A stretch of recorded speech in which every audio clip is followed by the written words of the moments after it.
que c'est qu'une Europe géopolitique? C'est une Europe qui sait sécuriser ses frontières et peser comme une puissance de stabilité dans les grands conflits du monde. C'est ce que nous voulons faire en Ukraine et au Proche-Orient. Presiden Prancis Emmanuel Macron memperingatkan Uni Eropa agar tidak mau dikendalikan oleh Amerika Serikat. Menurutnya, ketergantungan negara-negara di benua Eropa terhadap kebijakan Amerika Serikat membuat Uni Eropa tamat, terutama dalam hal otonomi strategis untuk Eropa, khususnya dari segi produksi militer.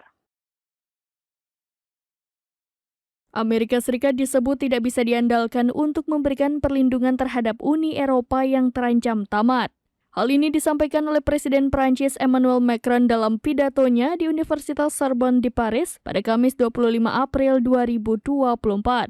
Macron mendesak negara-negara Uni Eropa untuk melakukan perubahan tegas guna mengamankan kepentingan blok mereka menjelang pemilihan Parlemen Eropa. Ia memperingatkan Uni Eropa tidak boleh menjadi bawahan Amerika Serikat sebab resikonya Eropa bisa mati atau tamat. Pemimpin Prancis tersebut menggembar-gemborkan otonomi strategis untuk Eropa, khususnya dalam hal produksi militer.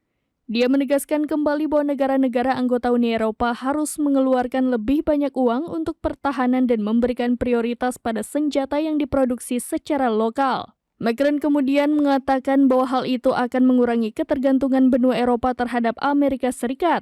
Ia juga menganjurkan revisi yang lebih luas terhadap kebijakan perdagangan yang adil, standar manufaktur, dan bidang lain yang mempengaruhi daya saing bisnis Eropa. Qu'est-ce que c'est qu'une Europe géopolitique? C'est une Europe qui sait sécuriser ses frontières et peser comme une puissance de stabilité dans les grands conflits du monde. C'est ce que nous voulons faire en Ukraine et au Proche-Orient.